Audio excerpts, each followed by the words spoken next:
Hello students, good evening. जैसे कि आप सबको पता है कि हमारा पेपर मतलब ट्वेल्थ का पेपर हमारा तो क्या, मेरा तो नहीं, तुम्हारा ही है। तो ट्वेल्थ का पेपर हमारा कब है? 2 तारीख को है। तो अब हमारे पास उतना टाइम है नहीं कि हम सारा सिलेबस मतलब पूरा डिटेल में पढ़े। तो उसके लिए जो बच्चे नहीं कर सकते पूरा सिलेबस, तो मैं उनके लिए एक वीडियो लेके आई हूँ जिसमें हर चैप्टर में से 5-5 6-6 क्वेश्चन है। तो अगर आप वो अच्छे से पढ़ जाओगे तो अच्छे से पेपर अटैम्प्ट कर पाओगे। तो मैं स्टार्ट कर रही हूँ। हमारा फर्स्ट चैप्टर है जैसे इलेक्ट्रिक चार्ज एंड फील्ड। देखो इसमें मैंने सिर्फ 5 ही क्वेश्चन डाले हैं, ये अच्छे से कर लेना तो पेपर अच्छा होगा तुम्हारा। देखो पहला है हमारा गोस theorem and its application. Goes theorem में इलेक्ट्रिक फ्लक्स क्या होता है उसके बारे में पूछ सकता है, और उसकी एप्लीकेशन पे इंपॉर्टेंट न्यूमेरिकल्स आ सकते हैं, एक एक दो दो नंबर का, ठीक है। सेकंड है हमारा electric field due to dipole. अब ये जो इलेक्ट्रिक फील्ड निकाला है ना डायपोल के ऊपर, वो एक्सियल पे भी बताना है हमें, कौन से पे, और इक्वेटोरियल पे, और किसी एक पॉइंट पे बता सकते हैं। थर्ड हमारा है टॉर्क ऑन डायपोल। ये बताना है कि टॉर्क डायपोल के ऊपर कब स्टेबल होता है, वो कब अनस्टेबल होता है, और टॉर्क की वैल्यू मैक्सिमम कब होगी और मिनिमम कब होगी, ये बताना है। फोर्थ मोस्ट इंपॉर्टेंट है, ये डायरेक्ट आएगा ही आएगा, कूलम्स लॉ और उसकी वेक्टर फॉर्म, ठीक है। तो फिफ्थ हमारे पास आता है बच्चों potential energy of a dipole in electric field. तो ये क्या है, इसकी हमें बतानी है कि स्टेबल इक्विलिब्रियम कब होगा इसके अंदर, और अनस्टेबल इक्विलिब्रियम कब होगा। तो नेक्स्ट चैप्टर जैसे हमारा है कौन सा, इलेक्ट्रिक पोटेंशियल एंड कैपेसिटेंस।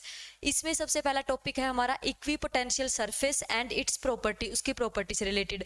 दूसरा है energy store in a capacitor. Third है हमारा capacitance of A parallel plate capacitor with dielectric. तो इसमें ये बताना है कि पार्शियली क्या होगा वो, फुली क्या होगा वो, और कंडक्टर के केस में वो कैसा होगा। फोर्थ है हमारा कैपेसिटर कॉम्बिनेशन। कैपेसिटर कॉम्बिनेशन की सीरीज में कैसे लगाते हैं उसको, और पैरेलल में उसको कैसे जोड़ते हैं, उसके छोटे मोटे जो एक एक दो दो नंबर के न्यूमेरिकल भी पूछ सकता है कि अगर सीरीज में लगाएंगे तो क्या होगा, पैरेलल में लगाएंगे तो क्या होगा, ऐसे टाइप के।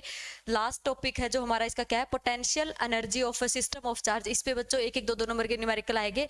फॉर्मूला अच्छे से याद है ना, बस डायरेक्ट आएंगे तुम्हारे की इसकी वैल्यू दे दी उसकी वैल्यू दे दी, बस डायरेक्ट उठा के वहां न्यूमेरिकल में पुट करनी होती है फॉर्मूले में, बस ऐसे टाइप के आएंगे, ज्यादा टफ वाले न्यूमेरिकल हमारे नहीं आएंगे, ठीक है।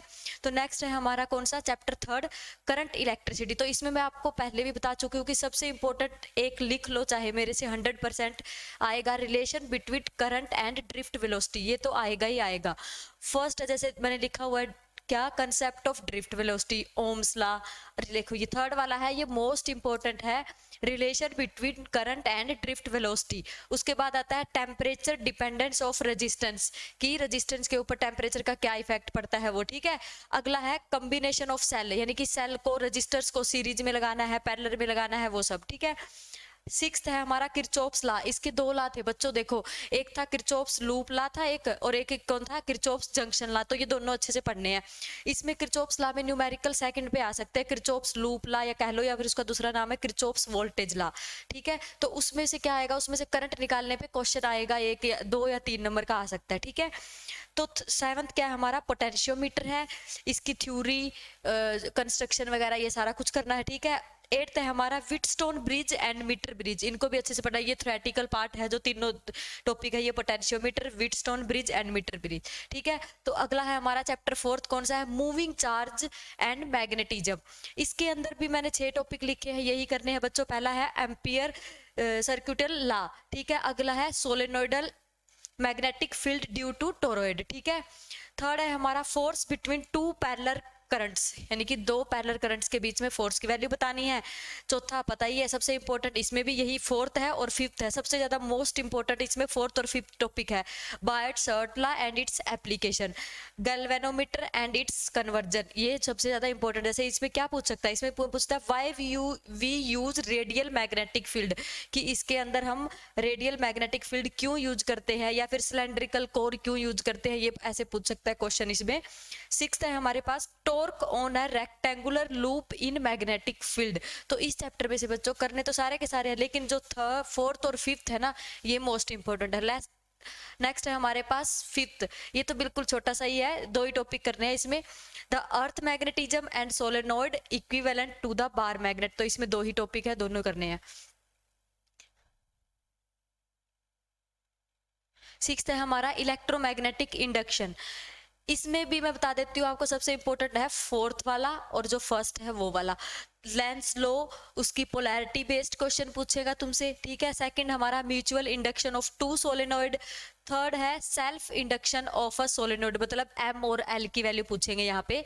और एसी जनरेटर, ये सबसे ज्यादा इंपॉर्टेंट है फोर्थ वाला। एसी जनरेटर में उसकी थ्योरी पढ़नी है, डेरिवेशन पढ़ना है, उसका फॉर्मूला और उसके यूजेज अच्छे से कर लेना, यूजेज भी पूछ सकते हैं। तो फिफ्थ है हमारा मोटिवेशनल मोशनल ईएमएफ, ठीक है। आगे है सेवंथ है हमारा अल्टरनेटिंग करंट। अल्टरनेटिंग करंट में भी मैंने 5 ही टॉपिक डाले हैं। इसमें इंपॉर्टेंट है बच्चों ये वाला, देखो फोर्थ और फर्स्ट वाला, यानी कि सीरीज एलसीआर सर्किट करना है हमने। रिएक्टेंस एंड इम्पीडेंस की डेफिनेशन करनी है, सिर्फ डेफिनेशन करना, ज्यादा डिटेल में करने की जरूरत नहीं है। थर्ड वाला है हमारा RMS value of current and potential difference और उसका फॉर्मूला, ठीक है। Power consumed in AC circuit, और लास्ट है हमारा ट्रांसफॉर्मर, उसकी थ्योरी और लॉस, ये सबसे ज्यादा इंपॉर्टेंट है, उसके लॉसेज अच्छे से पढ़ लेना, ठीक है। तो आगे वाले चैप्टर की वीडियो मैं नेक्स्ट वीडियो में बताऊंगी। अभी ये 7 चैप्टर के अच्छे से कर लेना टॉपिक्स, ठीक है। Thank you so much.